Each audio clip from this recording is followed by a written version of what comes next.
Oh, I thank you for stuff.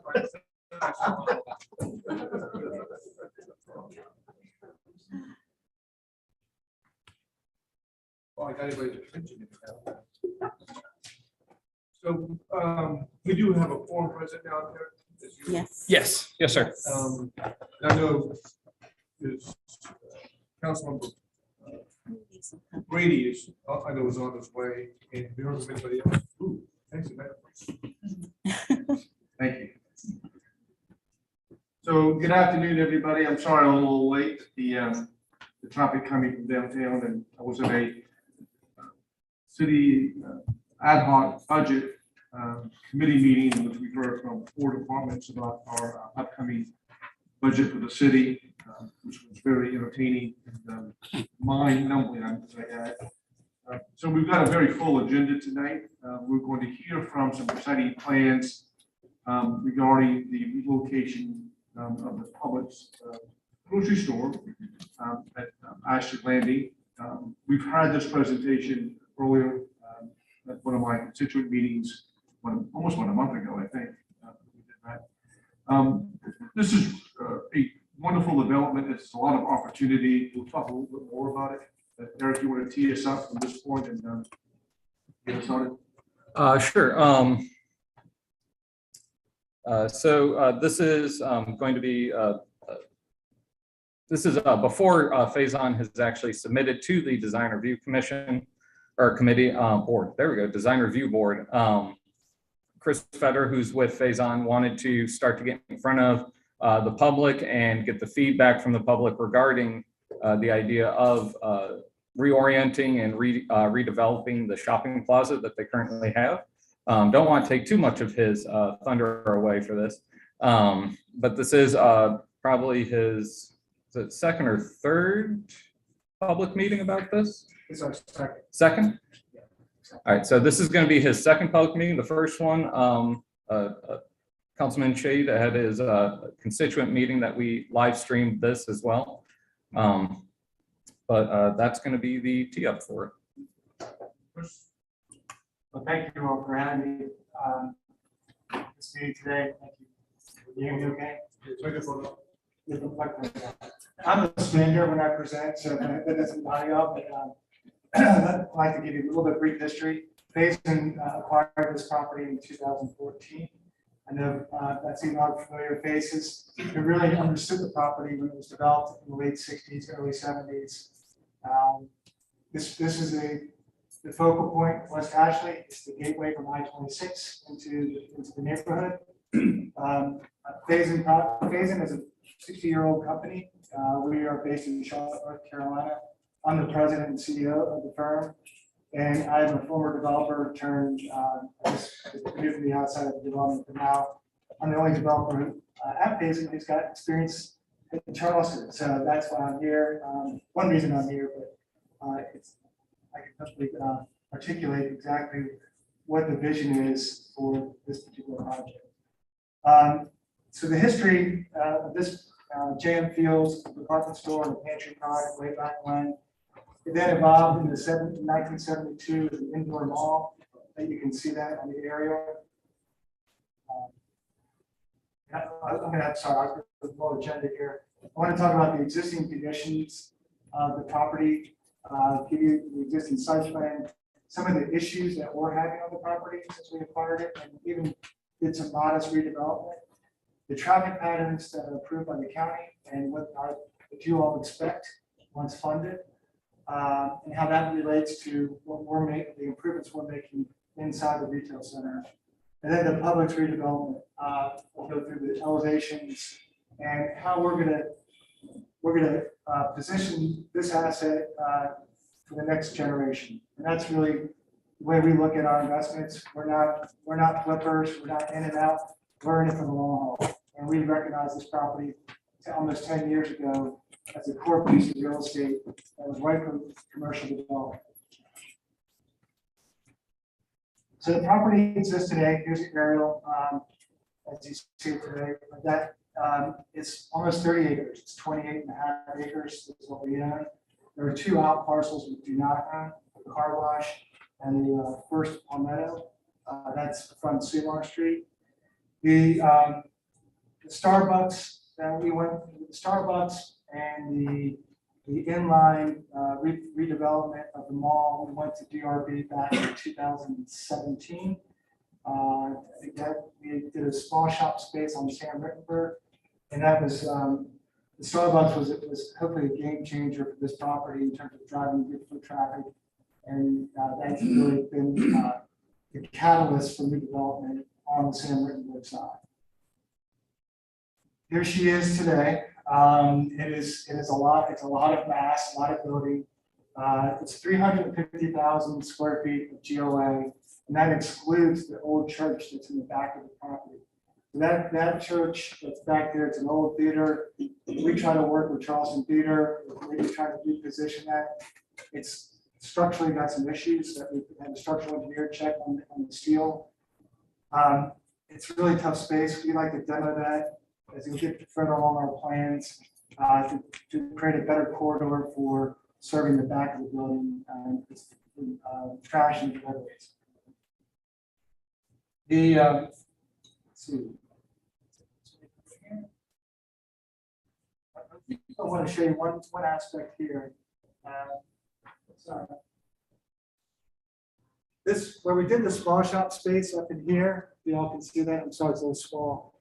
You see the angle, the geometry, that 45-degree angle. And that small shop, the parking was initially designed to be up on the Sam Rittenberg side. Nobody does it. They all park, if you go to Navy Federal, they all park here and here, and they create a choking point. And it's a safety issue. So what we're trying to do on this new plan is we've got a mess of a parking field. We've got 98% impervious surface. We want to add trees, tree wells. We really want to straighten out the throat as we coordinate with what's going on with the county traffic plan. And we'll get a little bit more specific on that. And I'm going to add one more thing. The Publix was 1994 when that happened.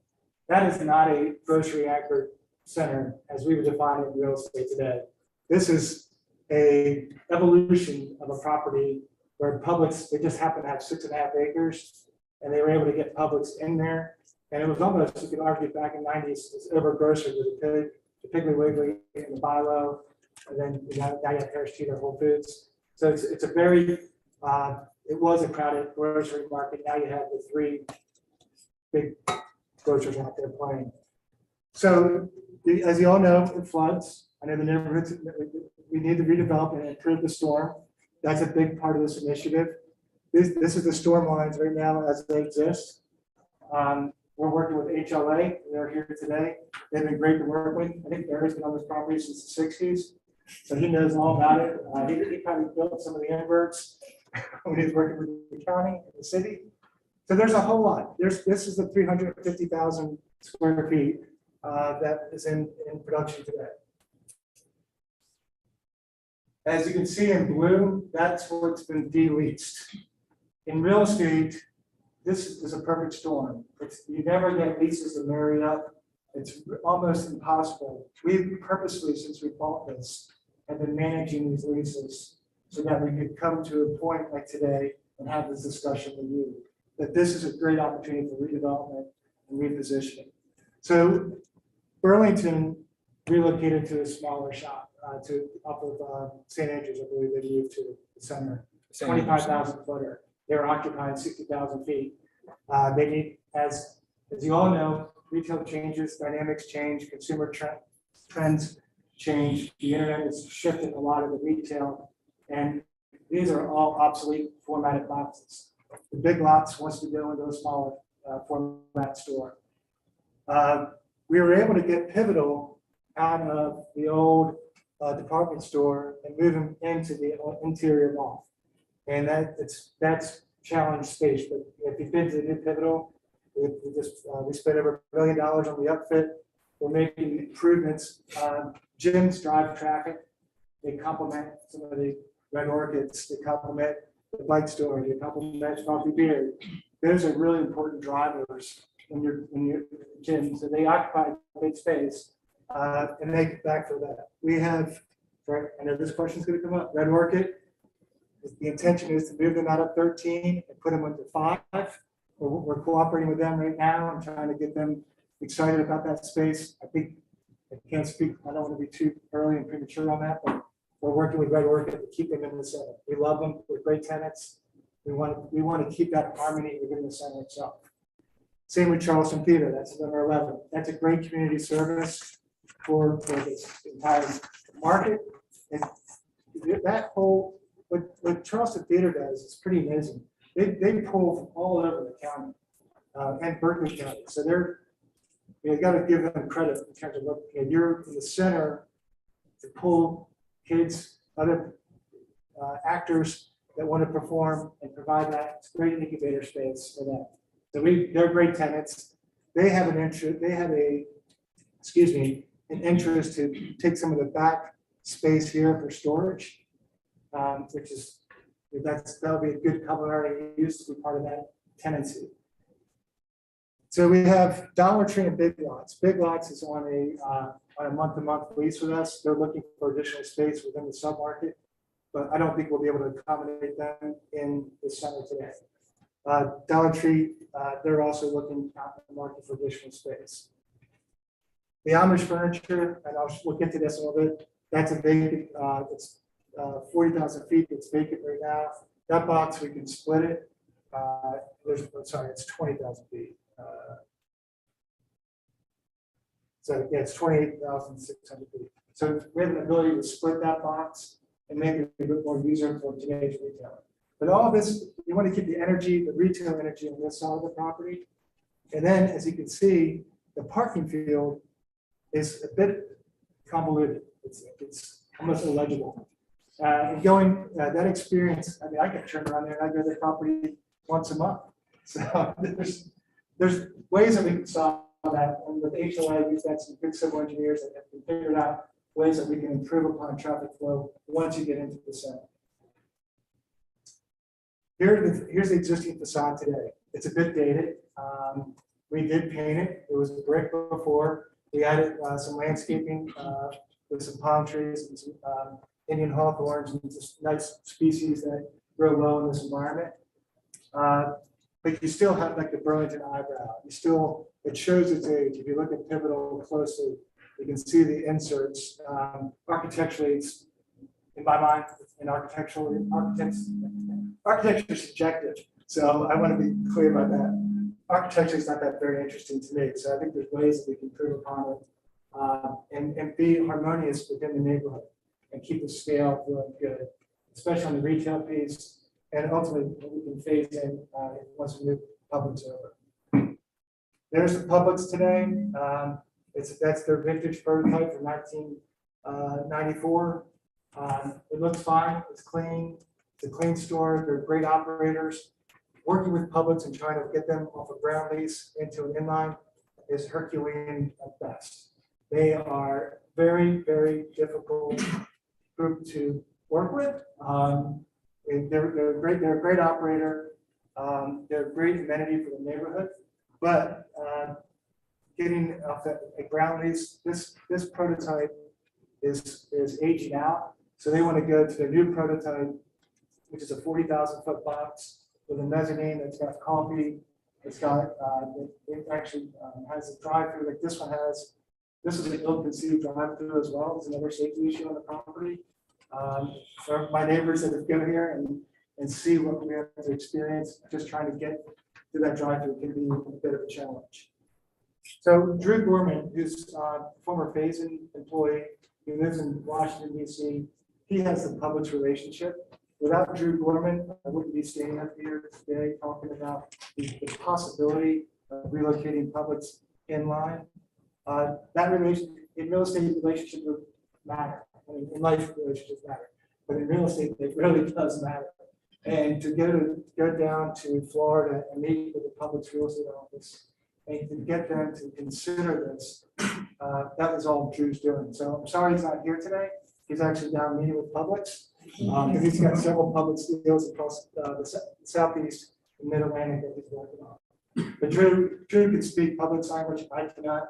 I'm a former multifamily developer, so I could do a little bit of public speak, and I can't speak their language. This is the back of the Publix, which faces the property on Seymour. As most of you know, there was a Captain D's that was vacant, that was dilapidated. It became an issue, and we took it down because we had homeless issues, we had vacancy issues. We've had plenty of spray paint and other issues that occur on the property. That's part of being an operator. This is a difficult condition to look at, if you ask me. We all agree. Okay. I couldn't get any uglier picture for you. We also demolished the BP station. That was also becoming an issue for us. So really trying to open up the opportunity to take a baby steps forward and see the lines of what possibly could go on that property. We met with Landmark, talked to Jason last month. We're interested in working with Jason and the Landmark and the city on the redevelopment of the PIC and what their plans are. It was great that they were a month ahead of us because we could actually coordinate with them and try to understand the architecture, understand the programming, and really get a sense of place and what it could be. This is a ULI case study right here. This just doesn't happen very often. And this is why we like this opportunity so much. I mentioned earlier today in front of Navy Federal, when I was here last weekend on a rainy day, I was here for an hour. I saw 10 cars parked right where that Dodge Charger is. That narrows that throat. It's a safety issue, especially in wet weather. They have 2 banks going to 3 wall banks in their ATM machines. What we like to do, what we'll show you in the next few slides, is get rid of that island, create a turning, straighten out the entrance off the San River, and create some parking in front of those stores. So we've had some, again, that's clever engineering over here to really make that a safe area. It's not safe today. And this is that throat, that 45-degree angle that you see. People park all the time right here. It's just that was what we inherited way back when. And now that we've experienced it, understand it, studied it, now we can make this a better center. You all may know this, but I'm just going to talk about the traffic patterns. These are all county approved. This is not made, but we're working with the county, and this is informative and dictated by a lot of our site design.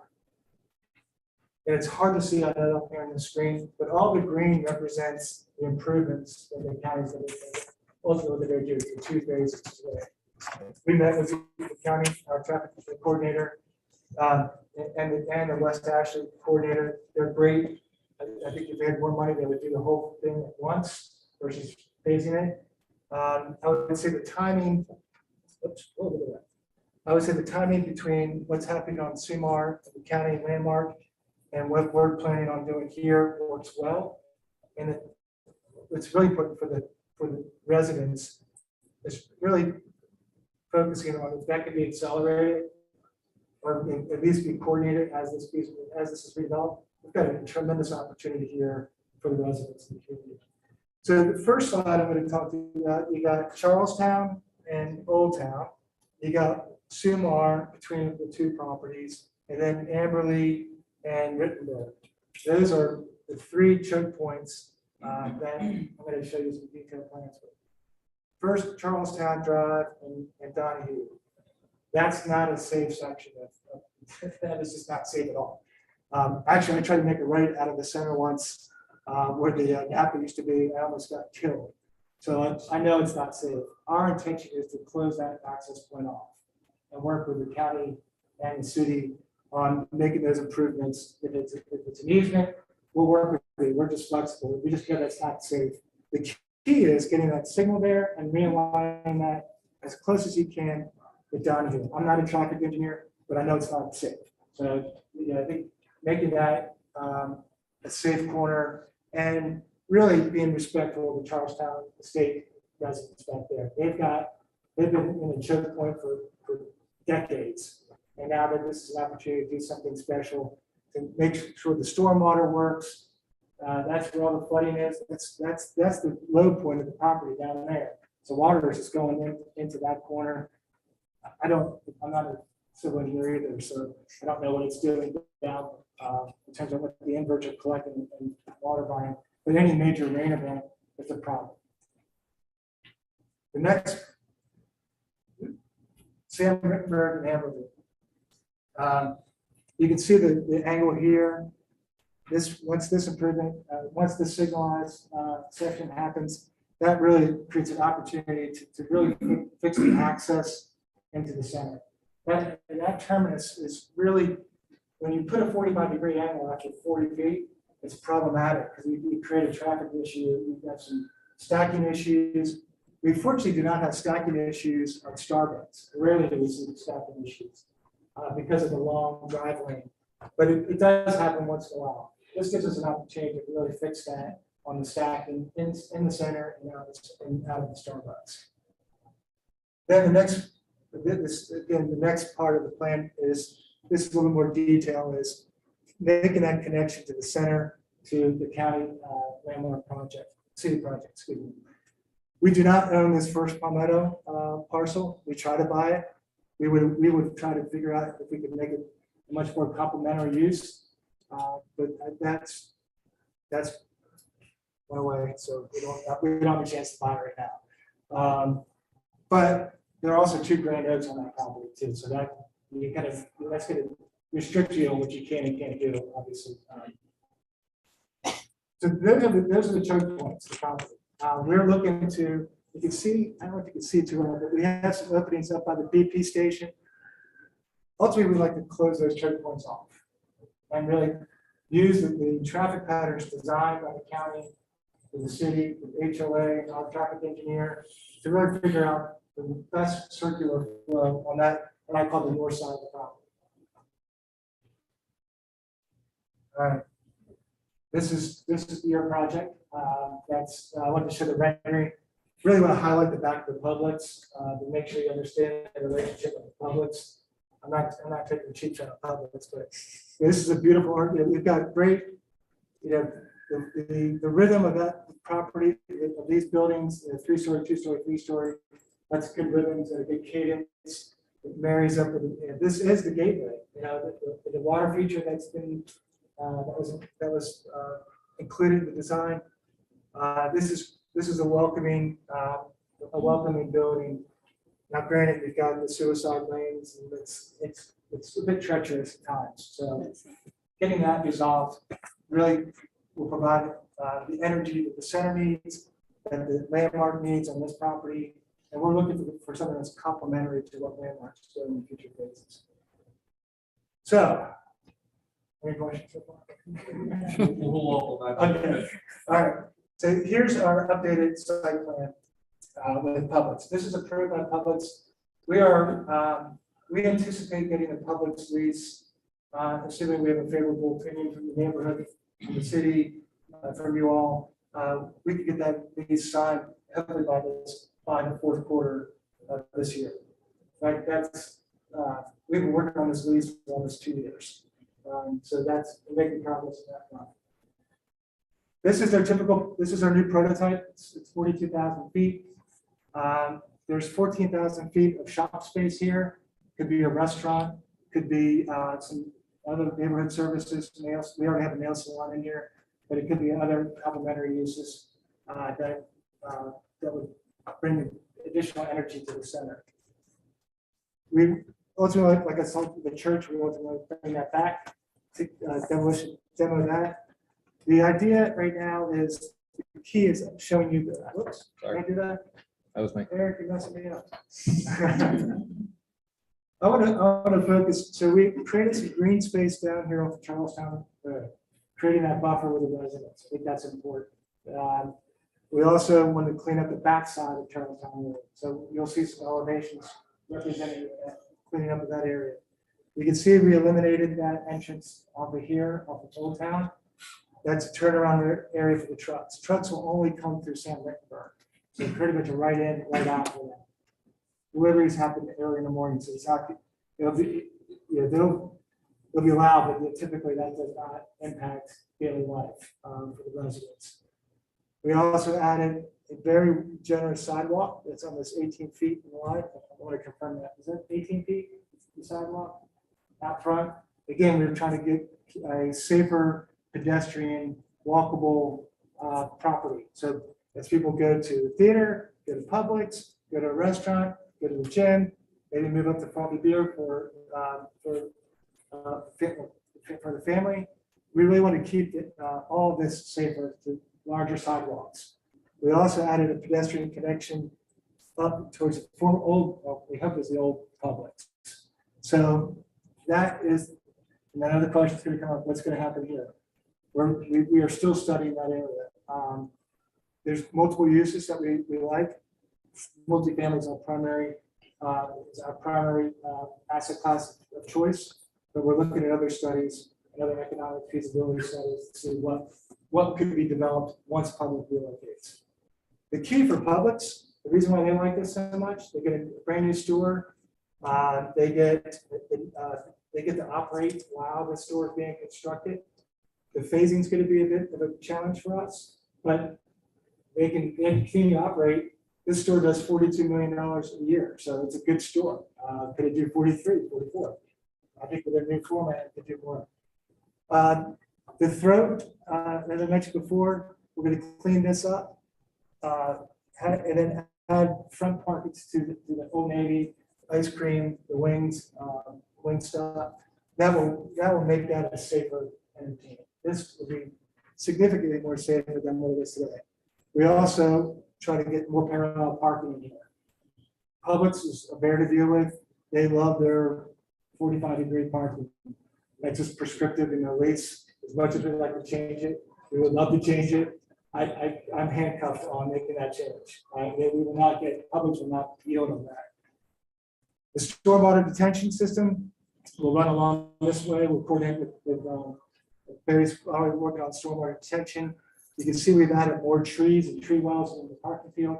That really helps with managing water in any major rain event.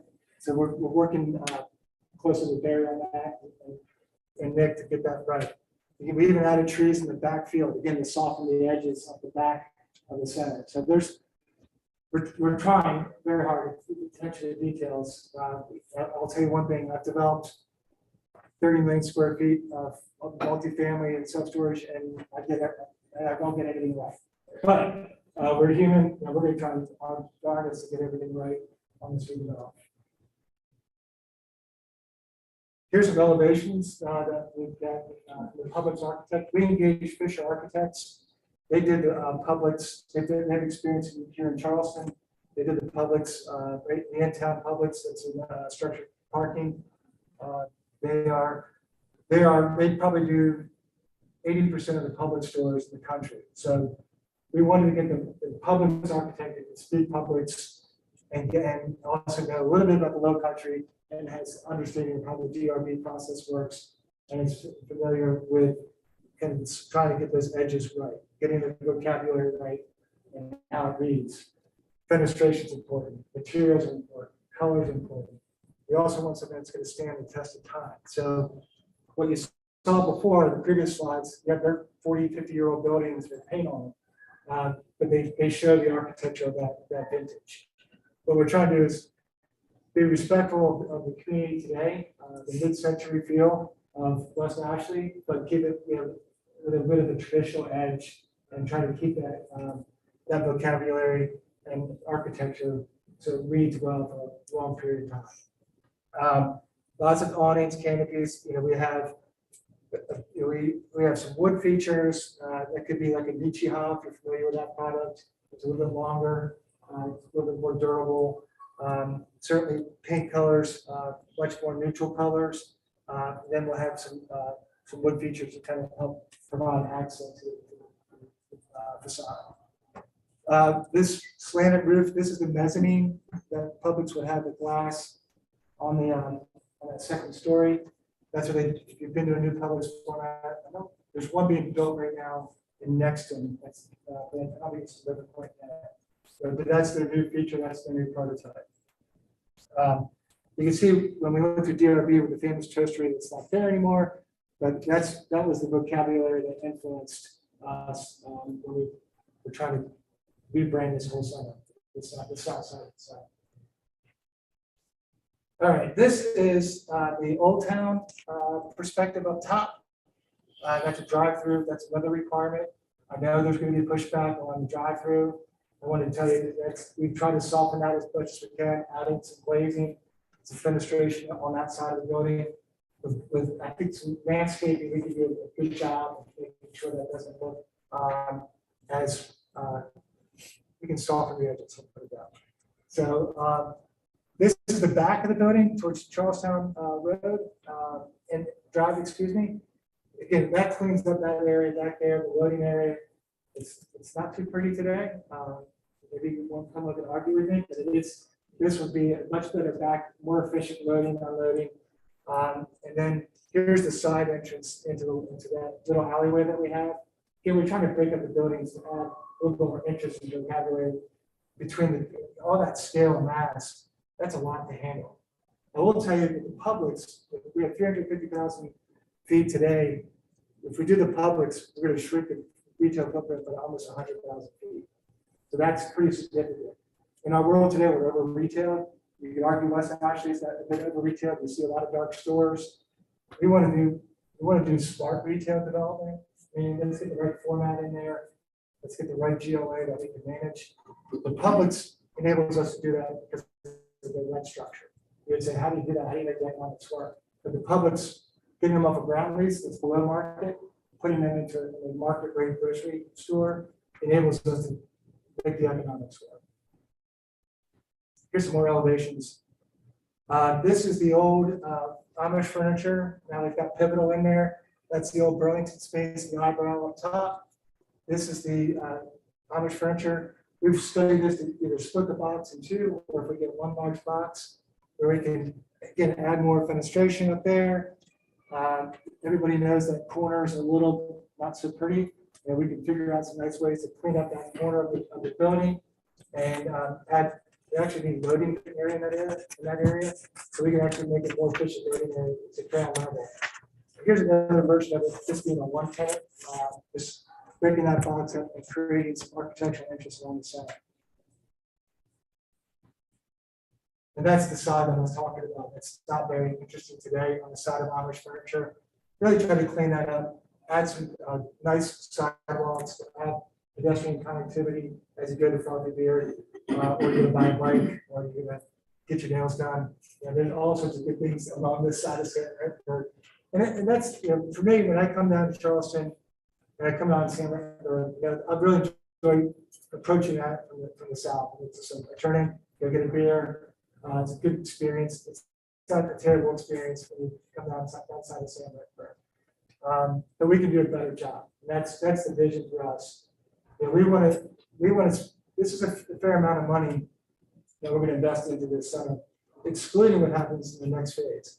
So the phasing today, phase one, neighborhood meetings, talking to you all, getting your feedback, what you don't like, what you like, really trying to incorporate that as much as we can, given the constraints that we have. If we get through the process, we're through we're not through TRC. We submitted for TRC. We got some wood to chop there, but we're working with TRC right now on getting addressing all the needs. Stormwater, probably front and center, the biggest issue that we work with. Right, Barry? Right. Okay. Then, like I said, I think the Publix will get that done hopefully by the end of the fourth quarter, if not sooner. And then, if the stars align, you saw that we've de-leased most of the building except the Dollar Tree. Dollar Tree's lease runs through 24. We're working with them to try to see if we can find a suitable relocation for them. If all goes well, stars align, then we can probably start construction in 24. Can we accelerate that? I'm going to be honest with you. In today's environment, what's going on with supply chain pricing, it's a bit of a hot mess out there. Interest rates. I think you all know that. We want to be thoughtful. And we're in it for the long haul. We're not here to say we're going to sell this. This is of all the properties in our portfolio. We have 85 properties in our portfolio. This is our single most important asset in terms of how much capital we have in it and how much more capital we're going to put into it. We believe that strongly in this asset. We think it's great. It's just a great amenity to the neighborhood. It could be potentially a great repositioned, redeveloped retail center on the south side. what we do on what I call phase 5, is the former Publix. What can we do? Phase 4 or 5, demo the Publix. I would like to see that demoed and then reposition it. Again, thinking about the future of what landmark and the city are doing across the street, getting that pedestrian connection, really making this a special place. And it just takes time. And I think patience is one thing that we have. We have capital. We're interested in working with you all in terms of providing a great, something you can be proud of, really proud of the redevelopment. So I'll tell you about the development team. This is who we are. This is a property I developed in Charlotte. It's an office retail property in the heart of Elizabeth. Here in Elizabeth, it's a neighborhood, not too dissimilar, it's more craftsman oriented. But this is a modern version of a building that has a 4-story building. But we're in this for the long haul. We want defensible locations in the southeast. We have a 60-year history of development. It reminds me of the old Citadel Mall here. When the Citadel Mall actually killed Ashley Landing. That's if you know the history of that. Ashley Landing, this is what we did. We did mall development in the 80s. It just retail trends change, consumer patterns change, and we're at a crossroads today with Ashley Landing, where we can do something significantly better. I mentioned myself, Drew Gorman, HLA's here, Fisher Architects. We're working with an architectural firm in Charlotte on a phase 5 study. And then we have Trent Walker here in Charlotte and Charleston to kind of help us with land use and working with you all with the city council. Chris, that was a wonderful presentation. It's actually my 3rd time I've heard it. We went through a dry run when I was sheltering at home with COVID. Then we had a meeting with my coffee conversation at this time. I'm going to steal one of the phrases that you used, Chris, about the perfect storm. This is a perfect storm of collaboration. And we very much appreciate you reaching out to us, to me, the city, to public. So, commissioners and the public who are here today, I want you to just envision what this means as far as coordination is concerned.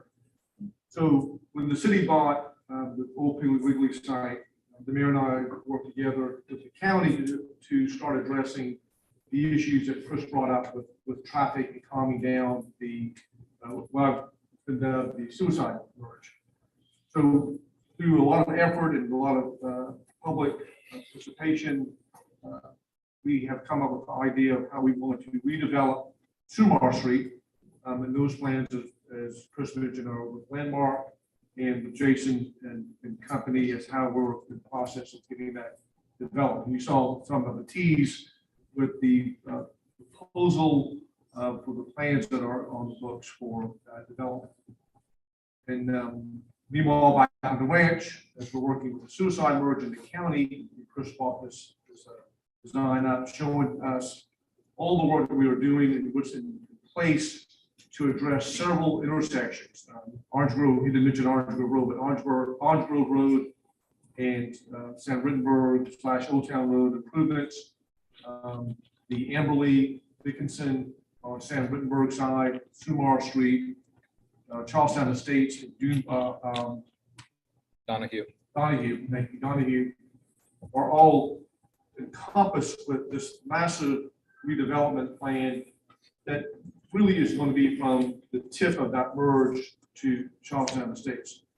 Councilmember Waring and I were just on the phone yesterday talking about flooding issues in Charlestown Estates, and we know that there's a huge issue with this very point of Charlestown Estates with flooding issues.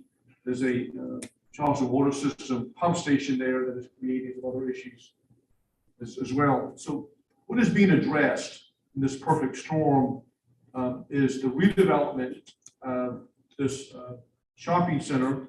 And I'm looking at Donna Jacobs, and she's going to correct me if I get this wrong, but I think that it was the first air-conditioned mall in the state of South Carolina. And it's gone through, as Chris mentioned, this whole transformation over the past several decades. So we are redeveloping this large shopping retail complex that has everything you need.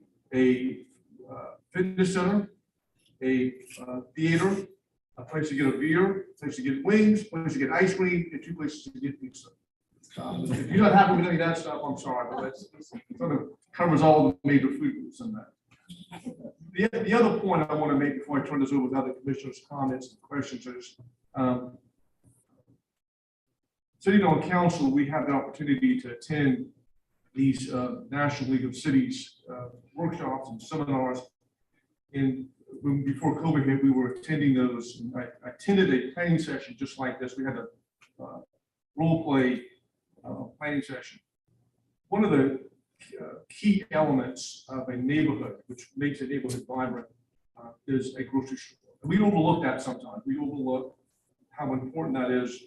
And throughout periods of points of West Ashley and through the city of Charleston, we had these food grocery store deserts. And you don't understand that until you grow up in an area where you don't have access to a grocery store, something we just take advantage of, take for granted. But a grocery store is in essence part of any community, and it can be a gathering place by default. After I got elected to city council, my wife forbid me from going to Publix because I was getting tracked by constituents asking me questions after the first couple of years, and she was suspicious of why it took me 2 hours to get a loaf of bread at the grocery store. But the point being that it really is a place, it's a gathering place in essence. And the design which you've got entitled this the second story is going to enhance this experience for us. So I just want to tell you, thank you applaud you for your efforts on doing that. I appreciate the outreach to all of us on doing this. I know I talk to, Mary elbows me every now and then. She says I talk too much. But I just wanted to sort of tee this up a little bit for comments first from my fellow commissioners. That's what you think about it. And the last thing before I turn that over is we're going to focus on phase 1, 2, and 3 right now. And I've had this conversation with Chris and his team earlier.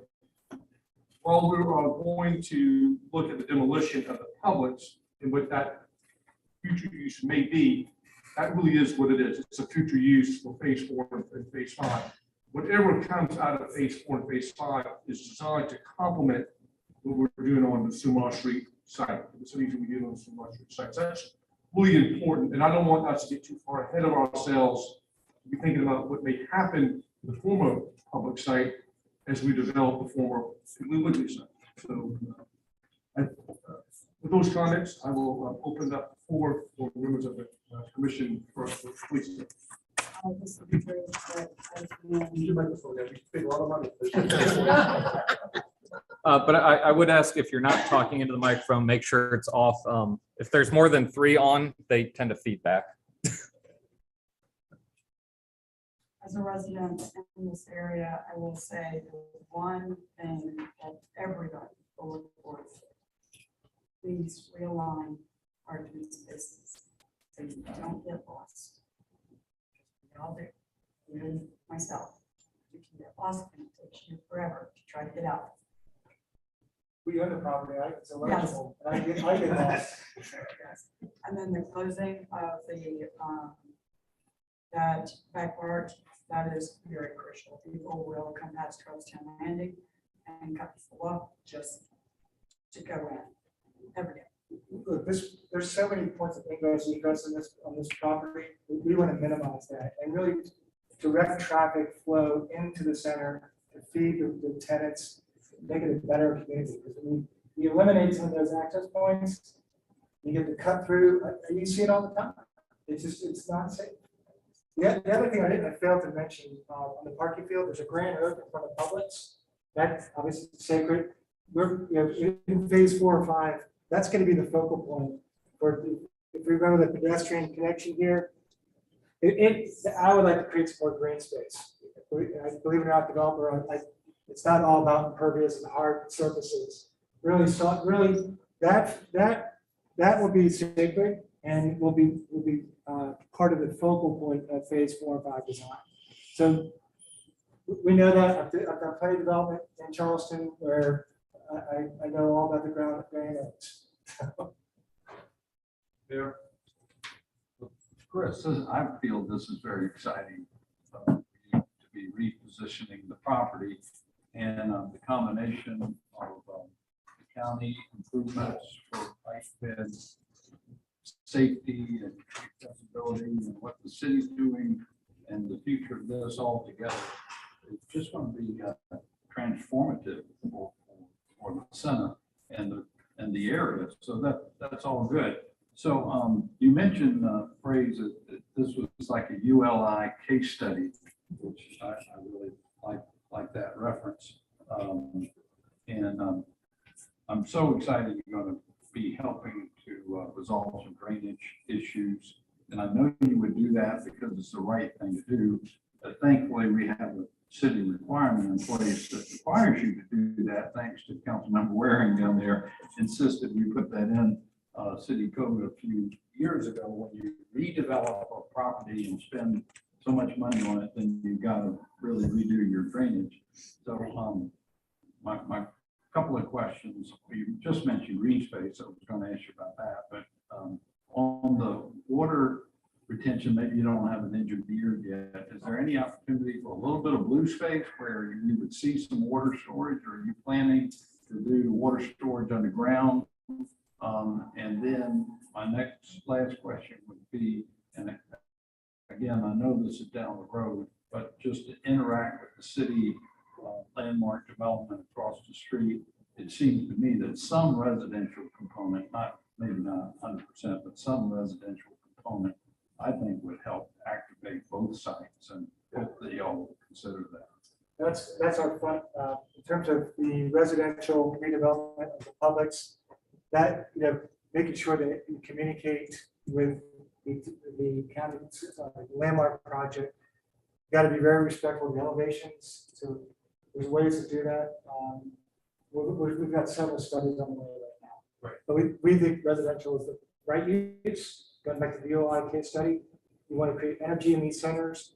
You want what's happening with landmark to have energy too. So you need people to walk across. that's right. And use, if they have a brewery, they've already asked if they want to do another brewery.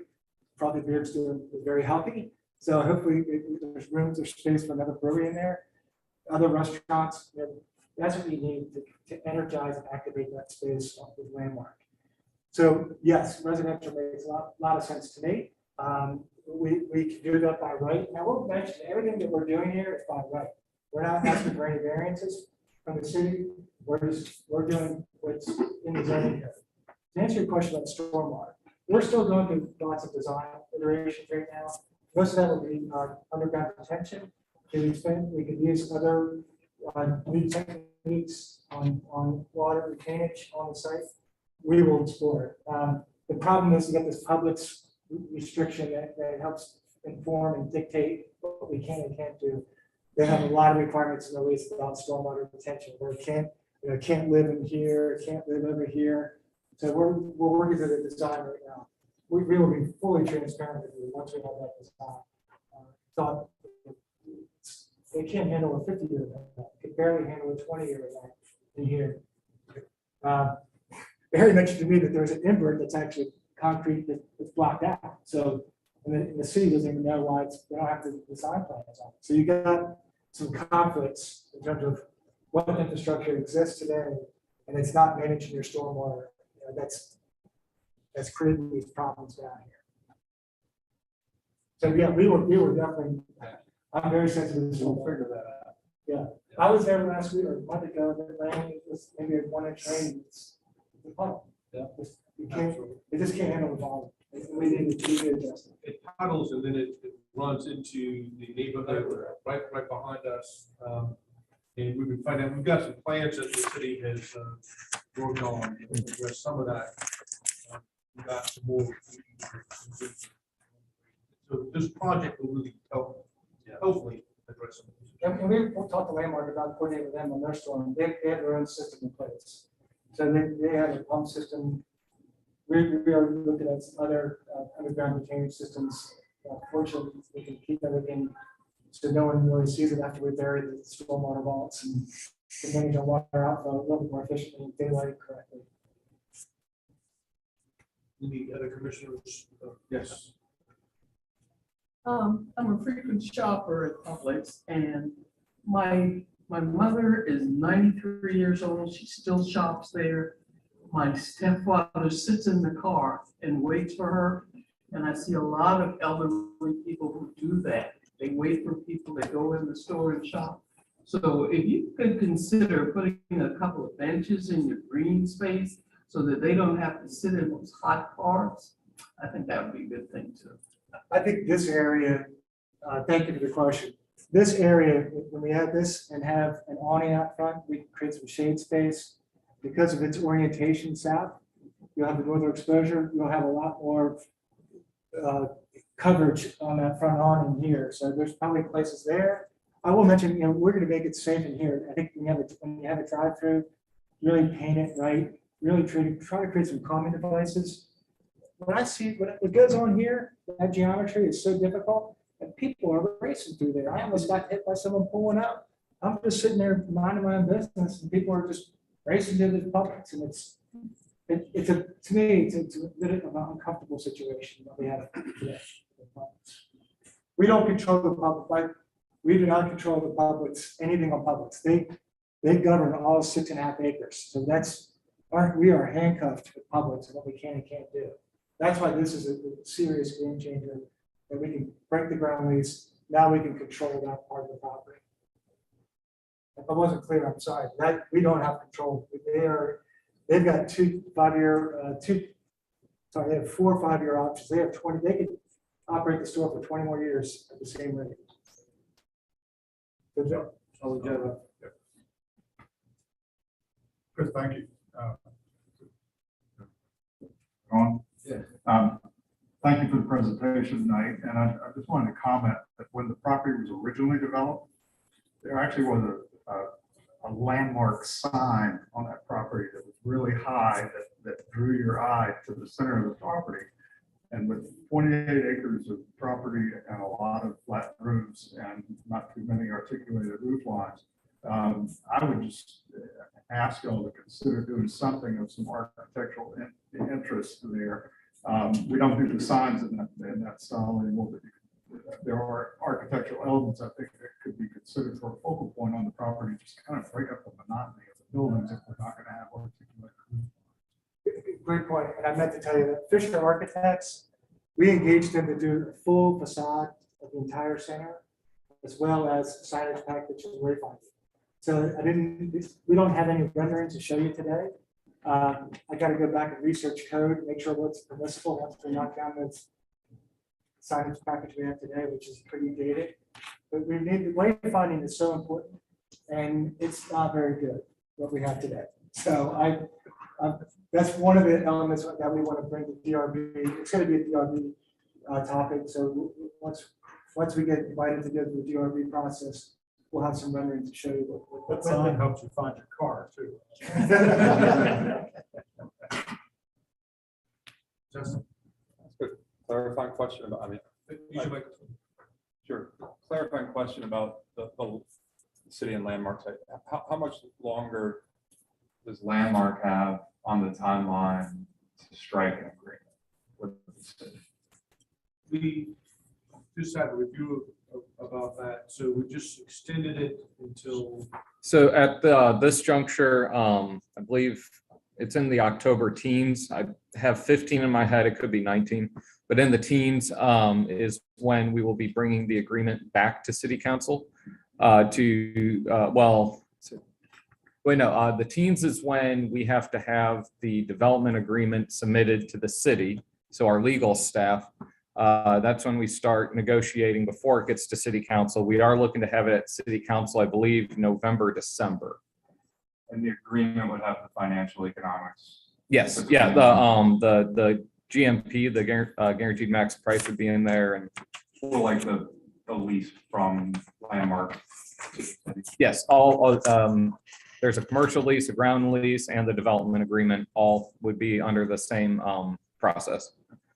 And I guess my contextual reason for asking that is I think we're all wildly thrilled for what the city and Landmark collaborated to design on the old pig site, and applaud you for coordinating with them to figure out how y'all can have, a merged vision. I will say that, I think the city's going to need to think about the economics of that arrangement. And I'm excited what is envisioned above ground, but also think there's fiduciary duty behind the scenes. I would imagine that your planning's always been based on when you can sort of coordinate all of the lease roll-offs. Right. What I'm sort of getting at is Landmark has about 100 spaces underground. That costs about $8 million for subterranean parking. If you did podium or wrap instead, that's about 30,000 space. So the land's worth $5 million more to phase on than it would be to Landmark, and thus the city would have the potential to benefit by something between 0 to 5, if perhaps Landmark wasn't able to perform, but you had a vision to expand. So, I mean, I think we'd be excited to see it proceed the way it's occurring. But if your internal parking garage grew, or if your podium grew, I think both the vision could carry on, but the economic could be even more attractive to the city, if that was something that you would consider. I would definitely consider that. We, one of the concepts we've been studying, having done a lot of podium buildings, podium's really expensive. And your point's well taken on subterranean parking. I just tell Barry, we got a quote, I don't want to scare anybody, we got a quote in the Charlotte project for $40,000 a space on a podium deal. And I used to do podium for 15 to 18. Now you're seeing, it's just irrational what's going on in concrete. And I don't know what it is down here today. I haven't priced it out. I haven't talked to the GC. But I think there is an opportunity to do structure parking on the Publix, what we'll call the former Publix, or the north side of this property, where you can hide parking is never pretty. So to the extent you can do a wrap deck deal and do it tastefully and have spacious parking, it's not too tight, and it's to me, there's economies of scale there that would be tremendously beneficial to the Sumo project. And we've talked a little bit with Landmark. I don't know their numbers. I got to believe it's going to be a challenge when those numbers come back. And as fiduciaries, that's the right question to ask. And that's why I don't want to get ahead of myself on this side, because what we've experienced in the last 4 months in this capital markets is I've never seen interest rates move so quickly, capital move so quickly. It's been a sobering few months in the real estate development world. And I'll do the math. I mean, what are retail rents for you right now? And for the inline users? We're not getting $40 rents. We're not getting King Street rents. So I guess let's say you're getting $35. Yeah, we're getting 20 to You're $25. getting 20 to $25. You know, for an extra $5 million over there, right? If they've got to build to an 8 cap or whatever, they've got to make an extra $400,000 a year relative to you to break even, divided by the 60,000. They've got to charge $8 higher for premium. So they got to charge 30 instead of 22, which is a 40-50% premium on rents. It just seems more viable for the economy of scale of parking if it did have to shake out. So I'm hopeful that they perform, but I think you could offer 40% lower rents to retailers if the economy of scale of parking were synergized. I think that's a great point. I'm open to talk to everybody about that, every interested party. We just have more wood to chop on all projects. You go down King Street, you see vacancy, you walk down there, it's economics 101. They can't afford those $60 rents. It's not feasible. I don't think this is a $40 market. I think it's a $25 to $30 market. And that's the math you got to back into. It's pretty basic algebra. Sorry, but it's really that simple in terms of how you got to figure out your rent structure and your return on costs. Absolutely. So.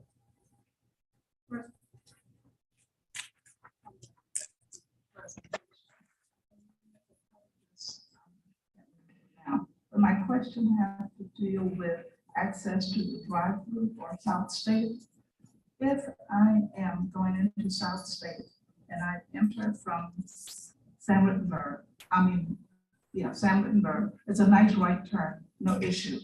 However, if I'm coming from Old Town, driving across in front of the Publix and attempt to make a left turn into that driveway, I'm like, have a prayer in my hand, literally, because I cannot see the incoming traffic from San Wittenberg. How have you addressed that issue? So that's a great question. I did not answer that question. That's a good question. The issue about, so South State, that's a ground lease. Wells is a ground lease. That's a ground lease. What a ground lease does restricts what I can do. They've already, the improvements are made.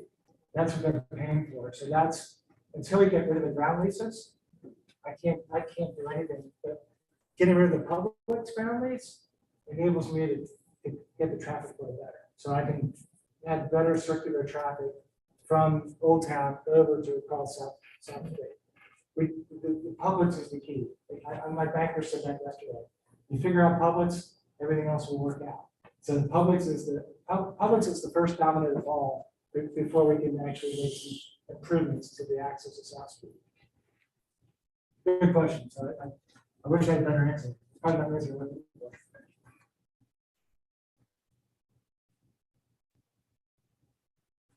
I want to ask you a off-the-wall question. Okay. Something that Justin said, some off-the-wall question off my head. Across the street is Northbridge Shopping Center.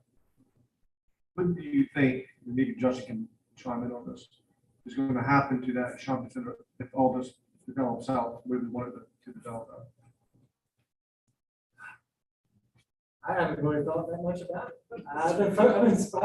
My primary focus is trying to get this right. Yeah, this is just a hypothetical Yeah. question for it, and I think that something that Justin said about that is it going to spur a little bit more growth over here into that area? I would hope so. It's all about the ownership, and the ownership's interested in terms of making those improvements. So I don't know who the owner is. I'd be the first to tell you. How do you upgrade your tenancy that fits the demographic of the neighborhood? Those are just a lot of, I'll be speculating.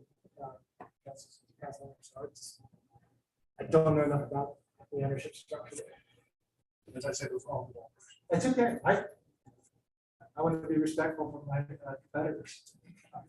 I think your competitors have looked at buying it in anticipation and excitement of what you'll do, and that ownership is excited about charging the premium ahead of time. Okay. Well, Making it harder I will to tell make you, everybody's dream become reality. I get a phone call a week asking me to sell this property. That's, everybody thinks that because we're de-leasing it, that it's in trouble. It's not in trouble. It is, we are financially in very good shape. We're just taking our time to reposition this asset. But everybody thinks it's a fire sale. It's not. You know, we know the value of this land, we know the value of this opportunity. We want to do it right. It's going to take time. It's going to be there's going to be some speed bumps, and we're going to, we'll cross it at the appropriate time. So. Is the TIF being utilized at all? It's just growing, but does it touch? needs improvement will be the district. Like I said, they're very touchy. The more you invest helps us to make what happens across the street possible. I guess what I was asking is, does this qualify within the TIF? Yes, sir. This is within the TIF, the whole Ashley Landing Plaza. So to the voluntary green space you're talking about along the backside of Publix and some other things you're talking about, are those types of improvements rebatable under the TIF? Street beautification is on there as an option, as is stormwater improvements to parking, improvements to lighting, sidewalks.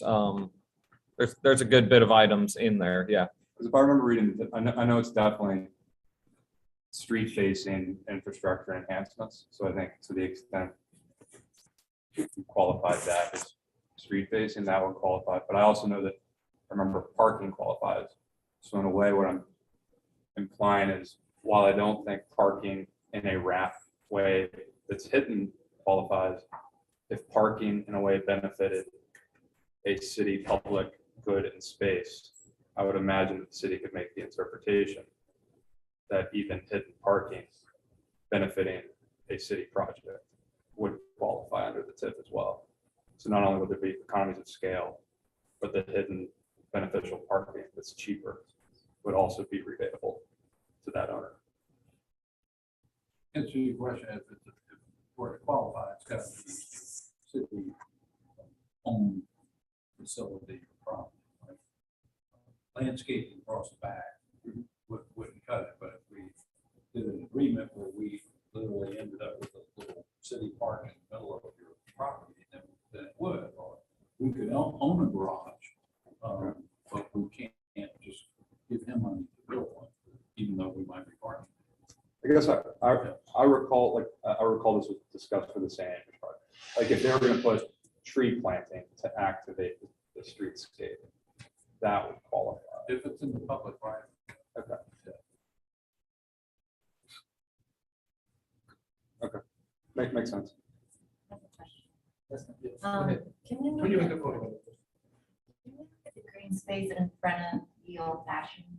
Sure. Okay, great. I was just thinking, I have 2 young kids and I was so happy when the old fashioned went into that space because I picture my kids going there and having ice cream and, you know, enjoying it outside. And I just wondered if that green space is gonna be safe for kids to play, you know, like, is there gonna be some type of fence? Like, I know there's that outdoor area, to the right of this is because history now, but you know, how does that translate into the green space?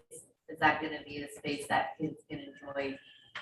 I would say, I don't have a definite answer for you, but we can study that and look at ways. There's actually some topo, there's about a 3-foot grade change there, 4-foot grade change. There's probably some ways that we can manage that and look at and try to program that appropriately so it's safe. We've not really got into that granular detail. All I'm trying to figure out first is make sure this terminal is, and that access works. And that we have safe parking internally here, because it's not safe today. Yeah, I would just say, whatever the intention is for that green space, thinking about little kids running out of the ice cream shop and moms running. All I can tell you right now, there's so many trip and falls, we probably want to fence it in. Yeah. So- Great.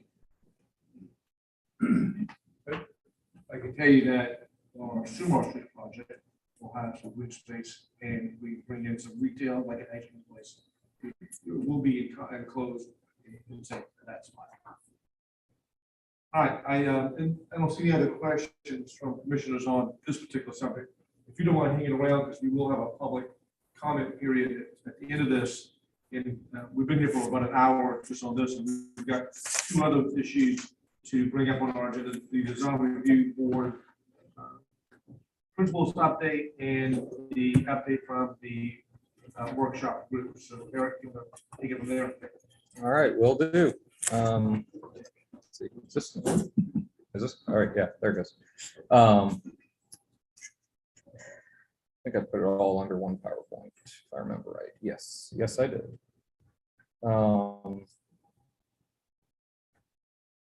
Let me get this up for our YouTube and Zoom viewers. Recording.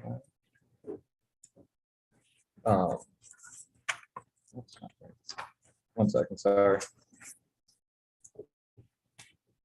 Why is it going to this? I have no idea. All right, well, okay.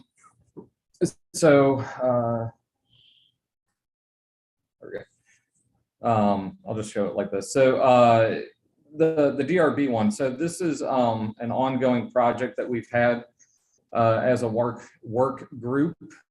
We started back in 2020, so it's been about year and a half, 2 years going now.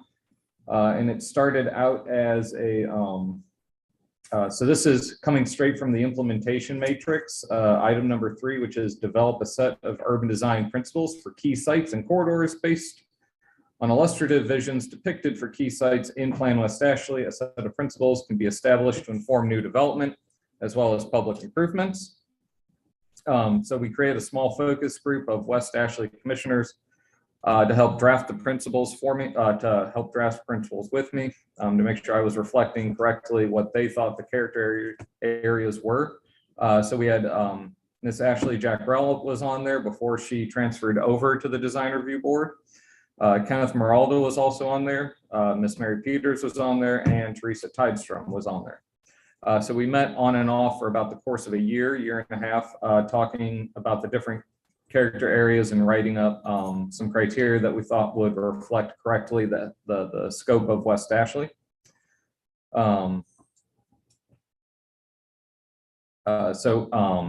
Next, August 1st, I brought it to the, or I guess, let me go back a second, sorry. One of the key things that was in the principles guiding it was that this is for the city design review board, so this would not have any say in anything going on in the county. The principles, therefore, had to be restrained by what the DRB could decide upon, which meant it could not be focused on anything that was going to go on in the right-of-way area. It could not give or reduce height outright. It could not influence parking count, so we could not, say that certain areas had less parking, certain areas need more. It could not say anything about stormwater, and also it couldn't say anything like, well, we don't want any more gas stations coming into the Sam Rittenberg corridor. It couldn't do that. That's in a land use. So other things that we tried to avoid were explicit architectural styles. So we didn't want to say that the entire Ashley River Road corridor had to be low country modern for its style. That just wasn't, we felt wasn't correct, or anything that could be confused as a form-based code. And also we tried to keep the language as far from proscriptive as possible. So not saying don't do this, instead figuring out ways to say do this instead. So make it a more positive document to read through. In terms of the principal areas, we broke out into 4 different areas: gateways, neighborhood hubs, urban and rural corridors. And so that was what was presented to the design review board. For the design review board, this is kind of their feedback. They going into it, I did not want it to look like we were telling the quasi-judicial design review board what to do. And actually what they came back and said was they wanted more definition and more wanted to be told what to do. So we're going to go back in and each gateway and neighborhood hub that was defined on the map that I sent around to you guys, and I can pull up here in a second. They actually want kind of what is it that we envision happening at these locations, so it informs them when they're reviewing projects in those areas. They also wanted to make sure that the guidelines were going to be reviewed so they're legally defensible. At the time, we had some elements written in there about having wider sidewalks. Well, that could be considered a takings by some people. So we have to finagle how we do that to both achieve a wider area for pedestrians to move around the site while not calling it a sidewalk, which would then be a legal term for additional right-of-way. And then also something else, they wanted us to rethink the term rural and urban because they felt that didn't really apply correctly to the corridor. So we're gonna have to think of some new names for that. And also at the time, the map just had dots on it at the intersections for gateways and hubs. They actually wanted to see, well, what did we think for how far from that dot does it stretch? So from that meeting on August 1st, I've been going through and tweaking and putting in some new draft language, which I circulated around to you all, I think Monday afternoon, possibly yesterday. So I've been working through that one. And then next thing I'm going to need, though, is a new work group. So I will need some new volunteers. And I think I've already spoken with Mr. Smith and Moldenhauer. They want to come along for this journey. Looks like Ken is on board. And so we got 3. If any 4th member wants, oh, Teresa, you would, okay. I thought you were pointing at Ken. That's good. That's it. So we will, okay, so that will be 4 members. I think anything more than that might get a little unwieldy. So that will be our new work group for the DRB stuff. So I'll get with you guys about when we can get together and keep moving through all this. Was there anything anyone want to add or question? I have the documents I sent around to you guys. I can pull up on the screen if wanted. We're gonna have, I don't know whether you want to do this. Just like in general comments. Yeah, this has obviously been really important work from the time that we started the Revitalization Commission and began our work on Plan West Ashley. And design review has been really our go-to tool for doing what the citizens asked us to do, which was to protect the character of the older neighborhoods in West Ashley, while we allowed for new development in the corridors, the commercial corridors. We didn't want that to negatively affect the neighborhoods. And I think it's really important for people to understand that this is the #1 tool for protecting the character of those neighborhoods. And I think it's important that we at least stress the fact that on August 16th at the city council meeting, there was a discussion item to remove streets in West Ashley from design review. I am vehemently opposed to that. The item is back on the agenda for tomorrow's community development meeting, and not only is it the 2 streets that we had discussed on August 16th, DuPont Road and Orleans Road, it includes Old Savage Road, it includes anything that is designated as a job center district in the comp plan, and anything that is designated as an industrial district in the comp plan. Those 2 items are for demolition only, but the others are to totally remove those streets from design review purview. And I am very opposed to that. And I think it undermines the work that we've done in this commission for the last 5 years and 18 years on the design review board. And I hope that we'll have an honest, open public discussion about what's being proposed and why it's being proposed, so that everybody has a chance to weigh in on that, since we've all worked on it for all these years. Thank you.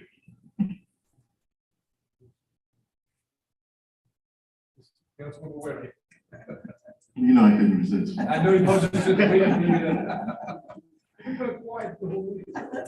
Well, it was a good presentation. You all asked good questions. I didn't need to elongate the meeting. I am the one that put that on the agenda. But that area is in the district that I'm pleased to represent. And it's an isolated area between San Wittenberg to Savannah, parallel by Orleans Road and DuPont Road, just as Mr. Smith explained. I would invite all of you all, when you all leave here, to circle those areas. It's really not a residential neighborhood. It stopped being a residential neighborhood long. If anything, it's more like industrial. You're not asking for any zoning changes. So the idea of spot zoning is not one location, 2 locations. One of the problems with revitalizing West Ashley is we have divided government. And in that area, I would say almost half of the area, if not more, is in Charleston County. At the last meeting, we saw what could be a wonderful hotel that would raise the bar for hotel development in West Ashley. We do not have a full-service hotel in West Ashley. We've got about 20 hotels west of Ashley. And West Ashley has been the more affordable option for those who need lodging in the Charleston area, especially in the city of Charleston. That area is in the county. As a matter of fact, that came up at the last meeting. And it is, if we're going to revitalize a job center, we have to take out disincentives for those areas not to be developed in the city.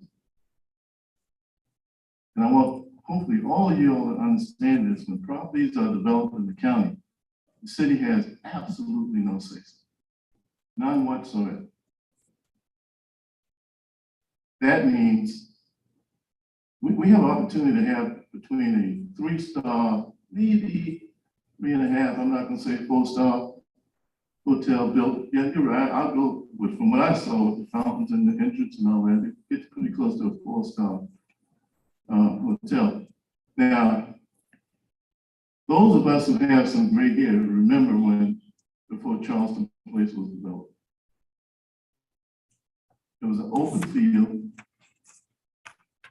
Island Seafood was a shell. A lot of those buildings were shells at the time. The term homeless wasn't even used back then. They used to use the term hobo. Hobos used to live in those buildings. It's hard to imagine today that that was ever an unsightly place and a place you didn't go to at dark. But that's what it was. If we're going to revitalize West Ashland truly, we have to create incentives for business people to want to revitalize and rebuild and redevelop in the city of Charleston. The reason that 4-star hotel potentially is going to be built, it's not because of, and I'll be frank and open, because all of the things St. Andrews PSD is doing. Those people aren't coming to stay in that hotel potentially if it's built to visit historic spots in St. Andrews PSD. They come in to visit Charleston, South Carolina. And we have a very good planning department. We have a very good technical review committee. If you don't believe it, ask these gentlemen right. And that is looped out of the project when it's developed in the county. City makes about 45 cents out of every dollar, so maybe less than 50 cents out of every dollar it takes to run this city comes from property tax. Everything else comes from a diverse stream of revenue that you all should be proud of if you really knew it. Parking revenue, business license fees, hotel accommodation taxes, hospitality taxes, business license revenue. Some cities get 80% or more of their money just from off the back of the taxpayers, not the city of Charleston. We have a very diverse stream of revenue. But should that hotel be developed and the surrounding, if when you develop a 4-star hotel like that, it's like throwing a rock in a calm lake and business reverberates out. City's gonna miss out on building license fees, business license fees, property taxes, hospitality taxes, accommodation taxes, something called lost revenue, local option sales tax. The city of Charleston is the only city that takes, it's a rebate that municipalities get from the state of South Carolina on sales tax. In this city, for approximately 20 years, have taken 100% of what we receive to reduce your property taxes. Special purpose districts don't even get that revenue. It is a huge economic potential windfall. In that particular block, you potentially could have between $40 and $50 million worth of development planned out right. Hopefully, all in the city of Charleston going through our planning department, our technical review process, versus having 100% no say. That's where it would be right now, if that were to happen. The theme that we would like to see transpire with revitalization, we'd be left out of the process. When you see companies like a Boeing that comes in, it changes the economic equation, changes the economic equation. But you know where the majority of jobs come from sometimes? The suppliers. Sometimes the suppliers provide more jobs than the actual anchor corporation that initially planted is flagging. Same thing happens in a smaller way. When a four-star hotel comes. I dare say if you took away Charleston Place, the revitalization of downtown Charleston would be decades away. So this is a wonderful opportunity that we can't sit by with the existing rules. Business people speak by their actions a lot of times if they don't say verbally. The fine people that own that property over there have owned that property for years and brought it into the city. And what business people do is that they say, if I do it this way, it's going to cost me more. And if I do it that way, it's going to cost me less. And that's the position we find ourselves in with West Ashley Revitalization right now, with this potential 3 to 4 star hotel. So we will have this meeting tomorrow. I invite you all to come and share your points, because sometimes revitalization is like a birthing process. Painful, it's stressful.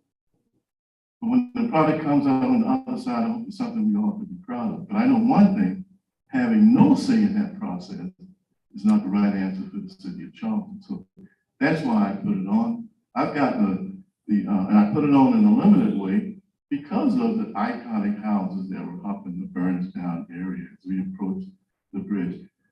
Please go to that, when you leave here, go to DuPont Road, make a right and drive all the way to the creek and look to the right and left and see how many iconic houses are to the right or left on Savannah Highway. You find out. I've done that. So anyway, we will have a robust discussion on tomorrow. And we followed up at council. It'll be a very public process. And I certainly invite positive comments, pro and con. Thank you. Mr. Chairman, just a question on the job centers and the comp plan. That would be the entirety of the DuPont Law, wouldn't it?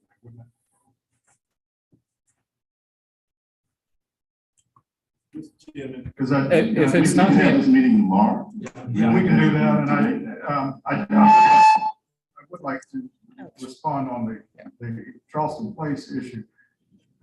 The core discussion over Charleston Place was over design review for years, as I recall.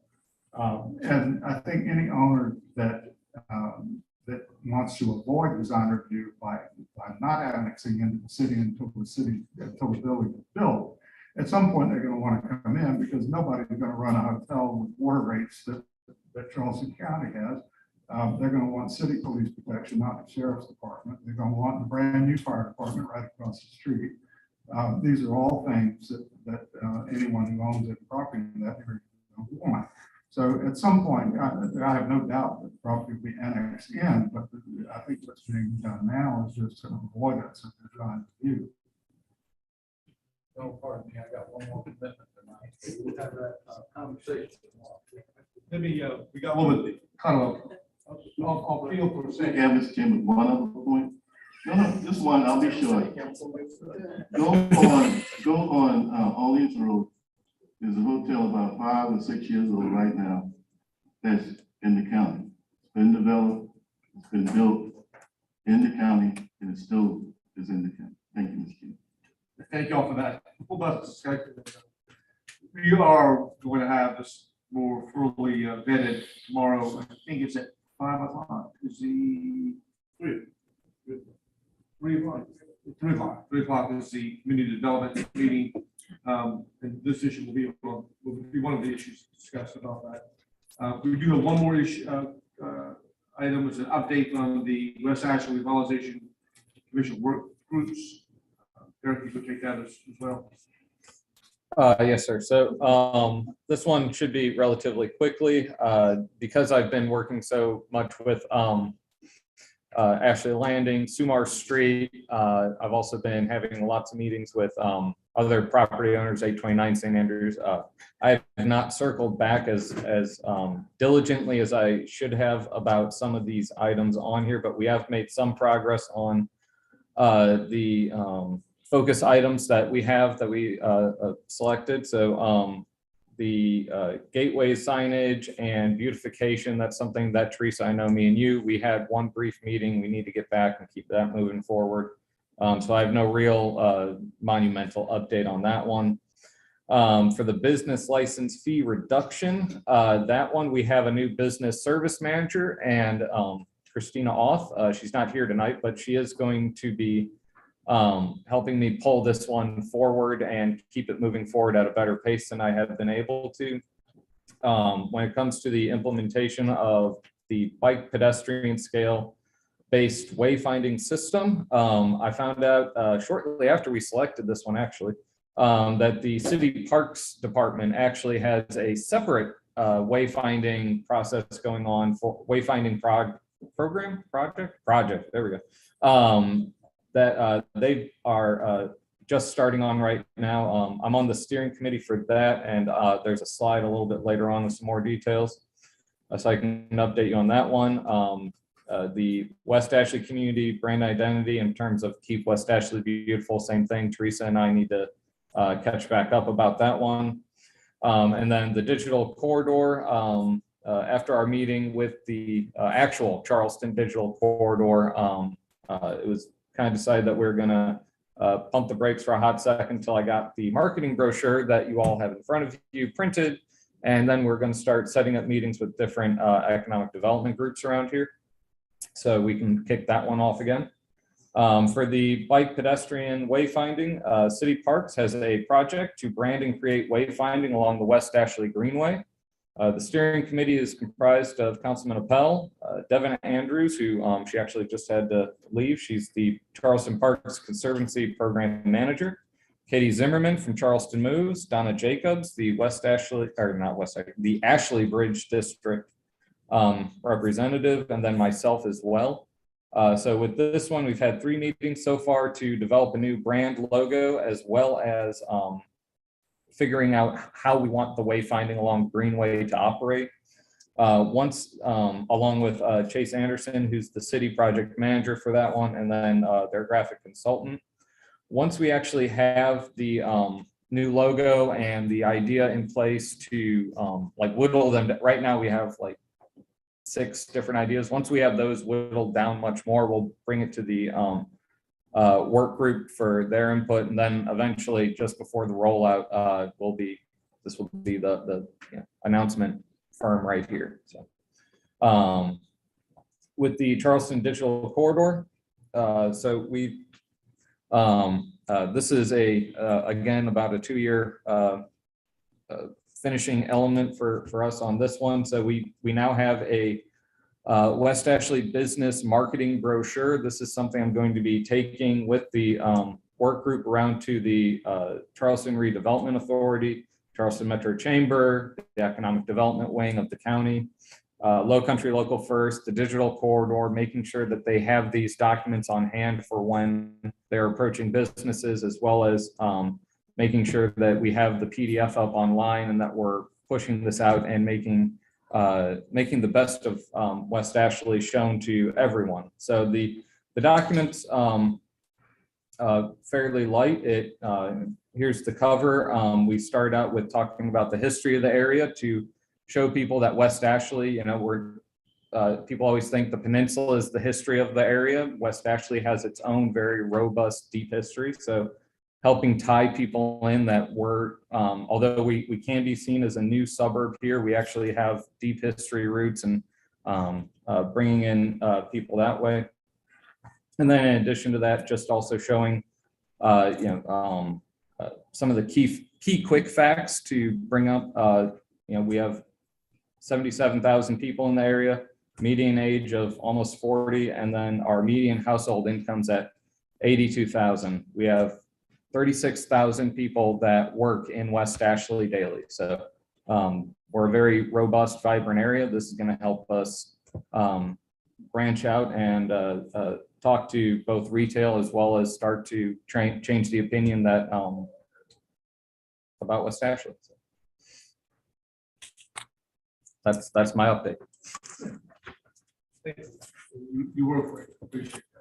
And perhaps what we should do at one of our next meetings is just we had these wonderful presentations, and one we had, as Councilman Pedestrian mentioned earlier about the hotel. We have these big projects that we're looking at, but these other issues that we just talked about, items 3 and 4, we could take up a full meeting on that, so we just may need to dedicate one of our next meetings just to those items. We'll discuss that later. We're going to open this up for public comment period. Is anybody from on my right in the public wish to say anything or have a question? If you do, what I'd like you to do is go to Eric and please state your name so we have a record who you are. Hello, I'm Carlton Swift. I'm the president of the DuPont Station Neighborhood Coalition. Thank you, Eric.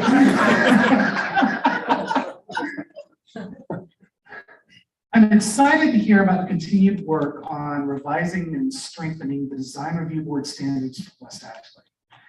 As you can see by the crowd tonight, more and more West Ashleightans are taking an interest in the direction of their community. I'm equally excited to see some of the seeds planted during Plan West Ashley begin to sprout. The proposed Ashley Landing redevelopment is one of many examples of this. And we have in part the developer's previous work with the design review board to thank for the frankly beautiful proposed design. However, I am alarmed by the proposal before the community development board about potentially removing areas in West Ashley from DRB oversight. This is contrary to proposals put forth by Plan West Ashley. I fear that the precedent set by these carve-outs will result in a huge setback in the momentum for creating and preserving West Ashley's character. And a setback just as we are beginning to see some development momentum will result in a loss of faith by our residents about the future of our community. Mr. Chairman, council members, if this proposal makes its way to you, please do not allow it to take effect. Thank you. Thank you. Anybody else?